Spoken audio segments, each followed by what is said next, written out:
Welcome back to Marie's Mindful Makes in this new year. Happy New Year to everyone. I hope you had a fantastic start into the new year. I don't know about you. I don't know if you're much of a resolution kind of person, but I have to say I kind of like to have a fresh start every now and then. Just a little moment in time where we can stop and we can pause and we can reflect upon what was and what we would like to do differently. I think it's very helpful to think in cycles sometimes. So I'm always very happy when New Year rolls around, and maybe one of the ideas that you take into this new year is to finally really dive into knitting, and particularly into knitting your own garments. And if that is the case, grab yourself something to drink and join along for this episode on how to knit your very first sweater. Quick note though, this is not a tutorial. I will not guide you step by step through how to exactly start your first sweater, what to do. You won't be given a specific design to work through. Rather, what we're going to be doing is to chat about all of the things that are important to consider when you want to make yourself a garment, and more importantly, taking your fear away from garment knitting, because it really isn't that difficult.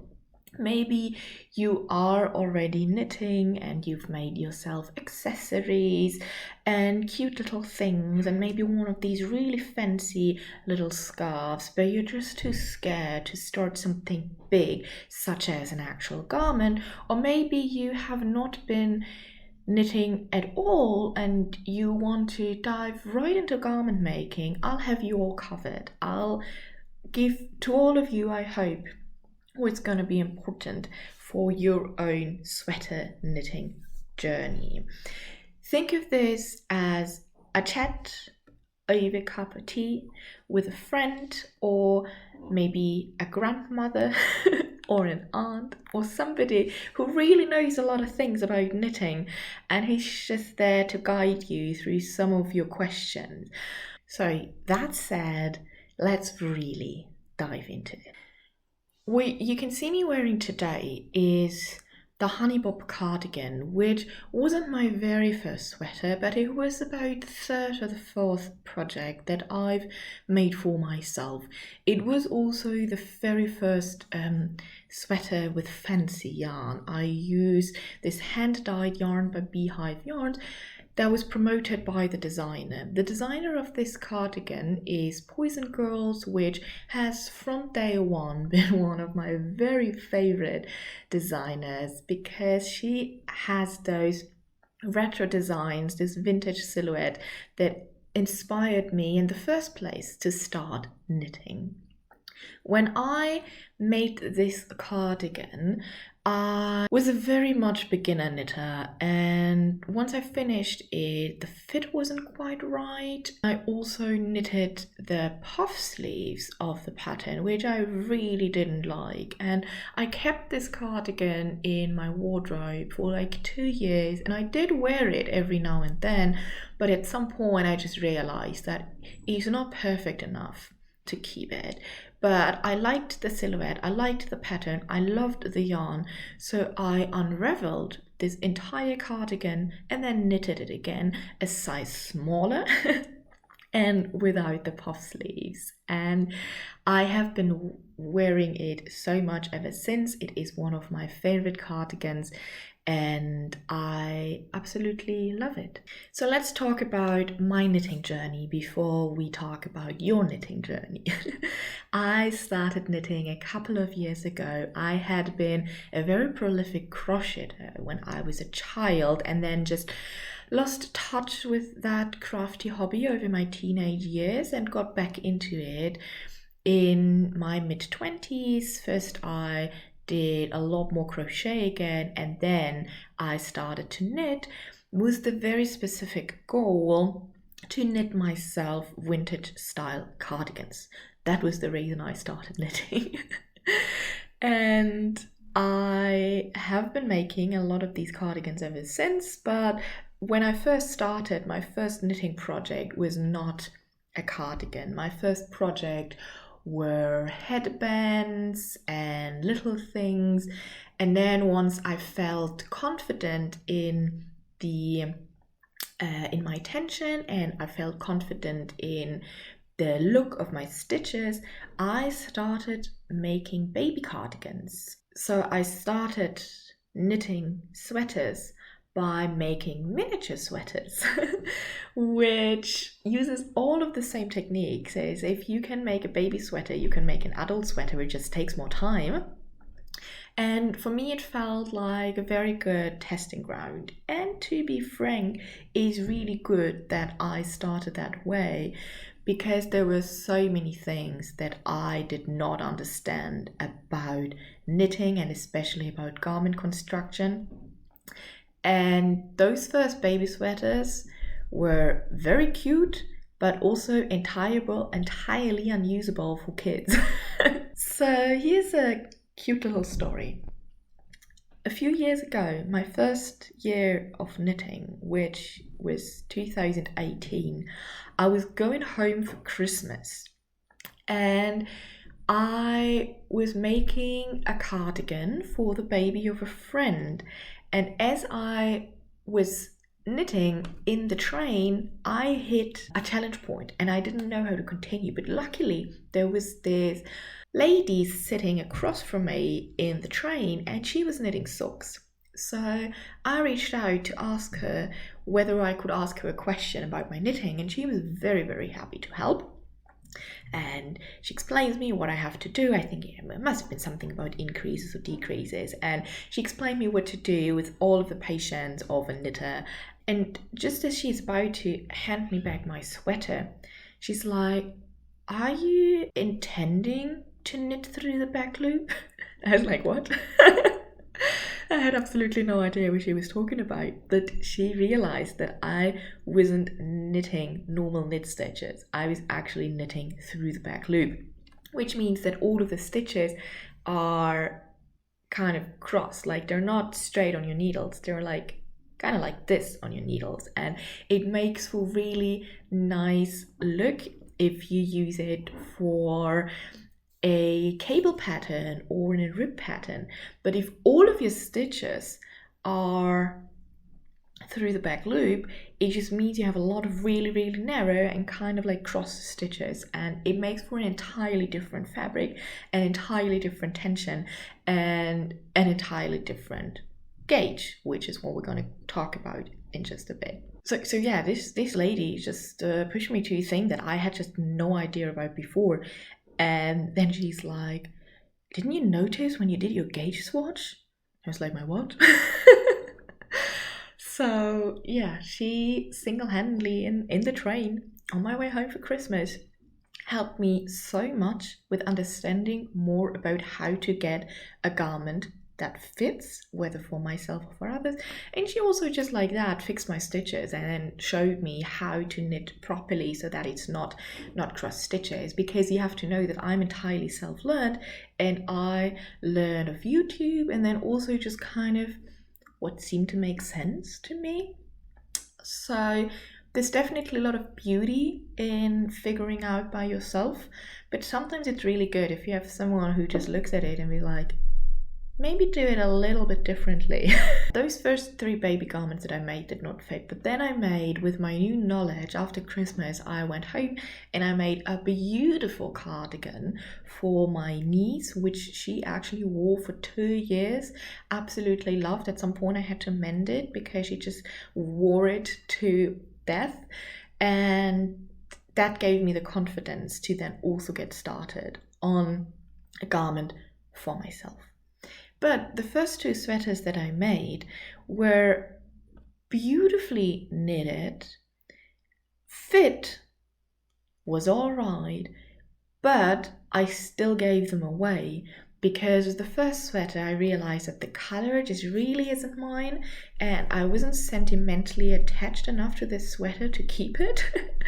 And then the second was beautiful. I loved it. I used really good yarn, alpaca yarn, but unfortunately I knitted myself a very cropped 3/4 sleeve jacket from that beautiful and very warm and cozy yarn. And I'm in general rather too cold than too warm, so there was about one day a year where this cardigan worked for me and my body. So I thought that it's too nice to just be lying around in my closet, and I sold that one to somebody who I hope likes to wear it much more than I do. And next up, I knitted myself a lace top, which is beautiful, and I wear it to this day, and I really love it. But it kind of defies the purpose of a simple and easy first project, which is why I decided not to show it off today. And then this must have been my fourth cardigan that I've knitted, only that this is actually the re-knitted version. So yeah, I would say that my own garment sweater journey was under a good start from the very beginning, but there was still so many things that I had to learn, and I think that is completely normal. That is one of the most important things to go into your own knitting journey with, is that perfection takes some time. And then also, what is perfection is also so subjective that it really shouldn't stand in your way to making your garment. I went through all of the things that I've knitted for myself and did a little list. And I came to the conclusion that in my first 2 years of knitting, I finished 20 garments for myself, 10 of which I have since given away. So that is only a 50% success rate. And I'm not saying that the other 10 garments that I've kept are all favorite all times rotations. I never really had fit issues. It was always about the colors and the materials that I just didn't like. A period of those first 2 years falls into spring 2020, which, as we all know, was the outbreak of the COVID pandemic. And that was a really difficult time for just so many of us. And I was super productive knitting wise in that period, but I didn't quite hit my style. So I had a lot of output, but not of things that I've really loved. And I think that the general loss of direction that I felt in that time also contributed greatly to my knitting being kind of all over the place, in addition to me trying to be more experimental, but then also only being able to access yarns online with very limited knowledge about yarns and what I like and etc. But honestly, I think that that's part of the journey, and I don't have any regrets. I don't look at my past projects and being like, oh, Marie, why didn't you know better? Why didn't you do differently? And importantly, I did also knit 3 of my all-time favorite sweaters in that time. 4, because I made this one twice. In a different color too. And I also knit a really beautiful sweater for my husband that he absolutely loves. So it really, nothing's lost. And I have learned so much. So talking about learning, let's get into the mode for learning about your first sweater. So I think one of the things that keeps people away from knitting garments, besides fearing that they don't have enough patience, is that usually the skills that are needed to knit a sweater are very overrated. You really don't need too many skills. What's important is that you have even stitches and that you have an even tension, even enough, because you can always block things out afterwards if you wash it, and things kind of wiggle into place. That is kind of the starting point. Like you need to know how to knit. And in general, you need to know how to cast on, so how to start to knit, and how to bind off, so how to finish your knit. And you need to know how to knit stitches, and also how to knit purl stitches. How to knit purl stitches and how much of them you'll need really very much depends on the pattern you choose. We're going to talk about that in a bit. But you're going to need some purl stitches for the ribbing, because ribbing is 1 knit, 1 purl, 1 knit, or 2 knit, 2 purl. So that is, in terms of skills, that's what you need to begin with.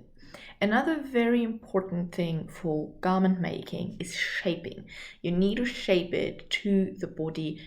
You need to shape the neck and those kind of things. You need to shape shoulders and increases under the sleeve. So there's a few places where you need shaping. So you need to know how to knit increases and how to knit decreases. But when I say you need to know, is that you should have an awareness that at some point this might arise, and if the knitting pattern you've chosen doesn't give you enough directions, you'll need to know how to go onto YouTube and find a good tutorial. That is what I did. When I started my first sweater, every time I hit a point where I didn't know how to go on, I went to YouTube or I went to a library and looked up how to proceed. And that worked very well for me. And I think it's a good life skill in general to know where to go for help. Another skill that you might need, and that could be a little bit trickier, is to pick up stitches. And that depends very much on the design that you're choosing. I'll show you that in a sweater that I'm currently knitting. You can see in this sweater that I already started one sleeve, but I have a whole sleeve to go here, and there's just this edge. So next up, once I'm done with this sleeve, I'll go around here and I pick up stitches to create a new stitches on my needles, and then I'll start knitting from there. This is a skill that's sometimes daunting to people because it just takes a little bit of practice. But again, you can always go online, search for this, and also if you're too scared and you feel like this is something that would keep you away from knitting a garment, there are pattern designs that don't require picking up stitches at all, and we'll talk about that in just a little. Another skill that you will need is to read a knitting pattern, and this is something that can be a little bit tricky because knitting patterns really use their own kind of language.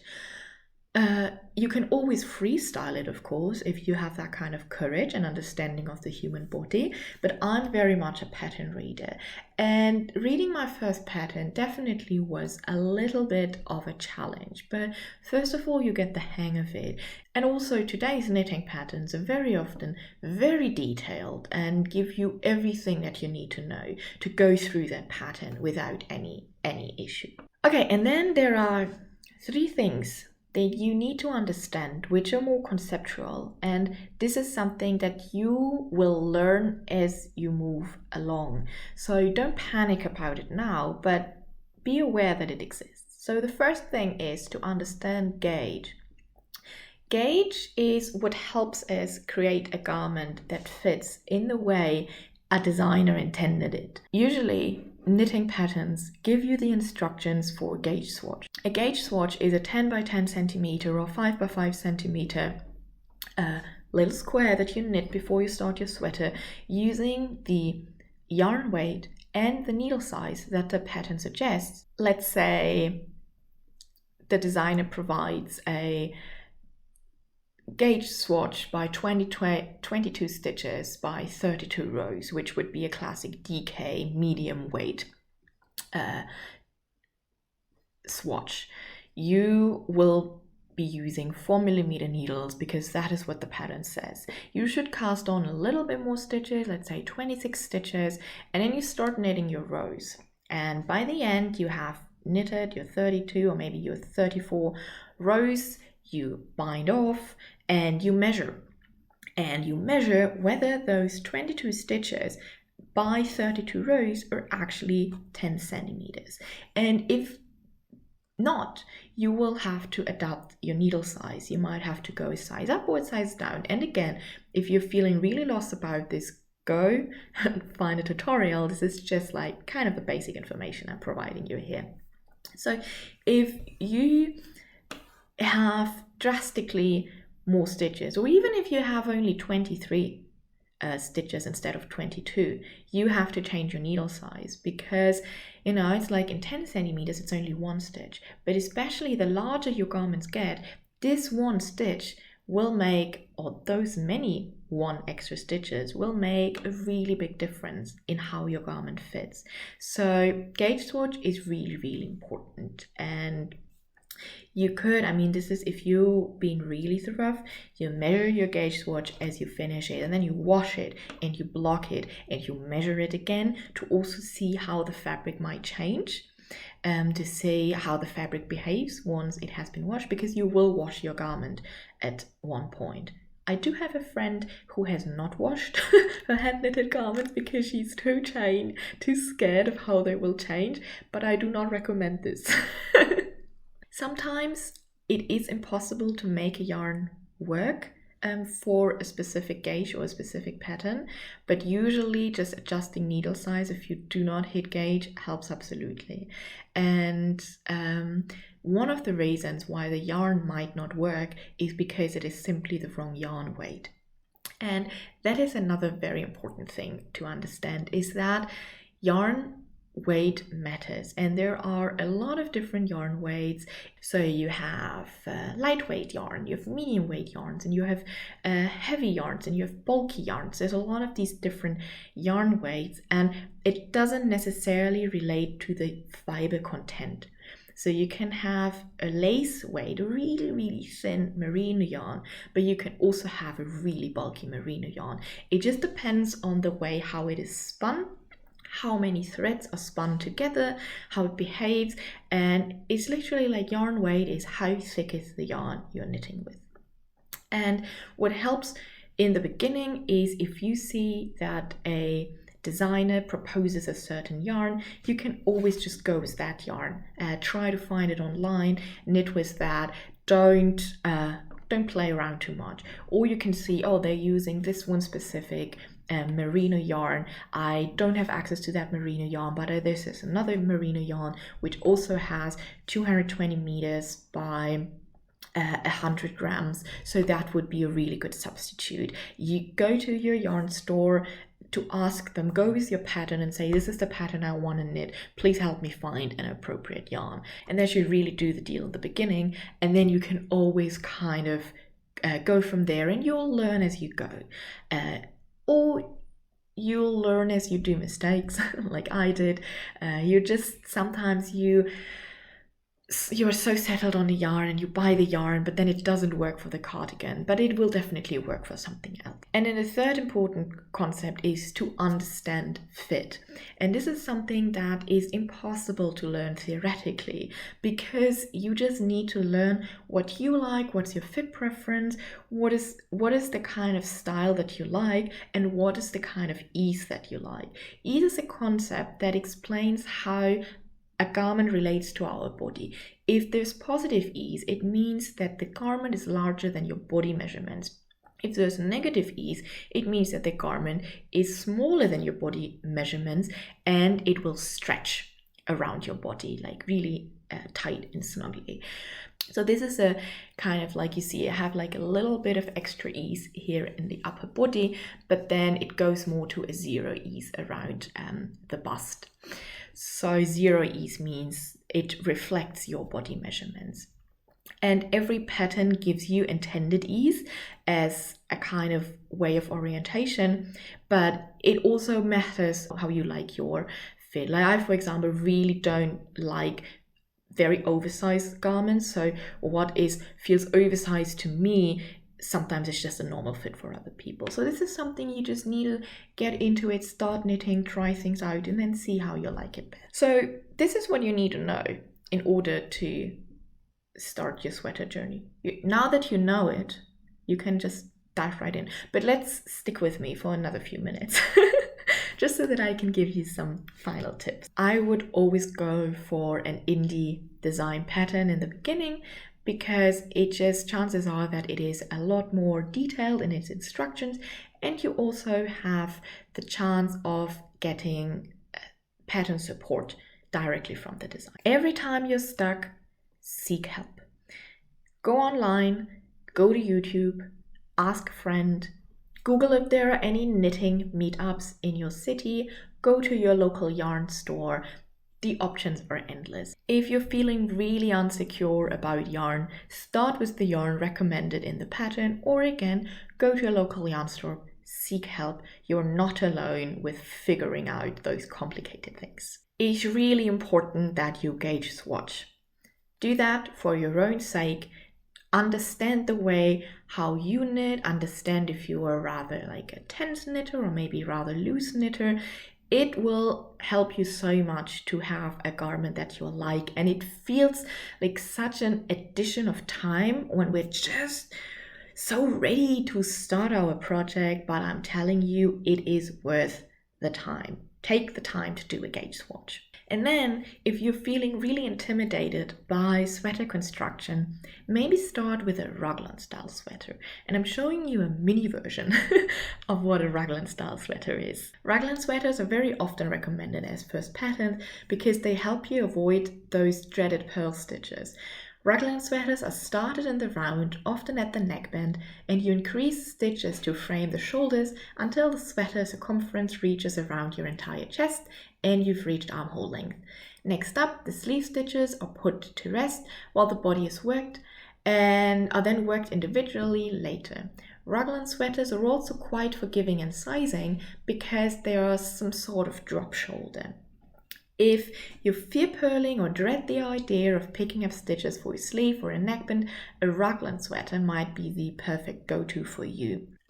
Sweater vests are also very popular, mostly because they don't have sleeves, so it just doesn't take as long to finish them. And I think what's also a really good reason for sweater vests is that they're more versatile in ways of styling, which means that with just one finished garment, you have many different ways to pair them together, and they're just a really versatile kind of styling piece. But I think the most important thing is to get started what you're in the mood for. I feel like sometimes there are those ideas that first you need to knit a scarf, then you need to knit a very simple sweater, then you need this, and then you kind of have this like logical lineup of projects, and I think that's bullshit.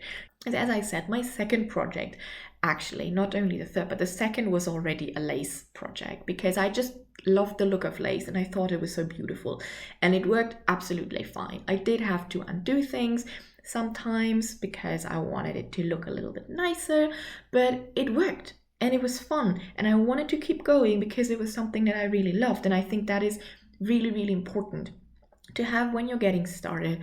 Don't worry too much about what's going to be in style next season, what works best, but just get started what you're in the mood for at that moment, and you can figure out later if it was a good idea or not. But as long as it helps you get have fun while you go for it, do it. I think that's the most important thing to know. And then everything else is just on top, and you'll learn anyways. Knitting is something that you keep learning as you do it. At this point, I'm a pretty good knitter and I'm still learning, and there are still things that I'm doing for the first time, and it's something that I love. And I love that knitting helps you learn by making it so easy to unravel and start over without anything lost really, other than a few hours, which, since it was learning time, wasn't really lost. There are a lot of resources for you to help you through your journey. So yeah, I really think you can do it. Concluding, I want to say that you should really get started on that sweater. I think you've got all it takes. I think you will be able to create a beautiful sweater, a beautiful garment for yourself or for somebody else, but maybe for yourself first, to really go in there, do it. If you've never knitted at all, maybe take some time to work on your stitches, maybe work on a smaller project first, but the year's long. There is so much time to get started. I can't wait to see what you're making. If you want to share below what you're planning on, what are your ideas, what are your creative intentions for 2025, I would love that. If you want to continue me on my creative journey through this year, make sure to subscribe. I'll be sharing regular videos, and I can't wait for this year. I think it's gonna be a great year. I think it's gonna be a creative year, and I'm so excited. Goodbye.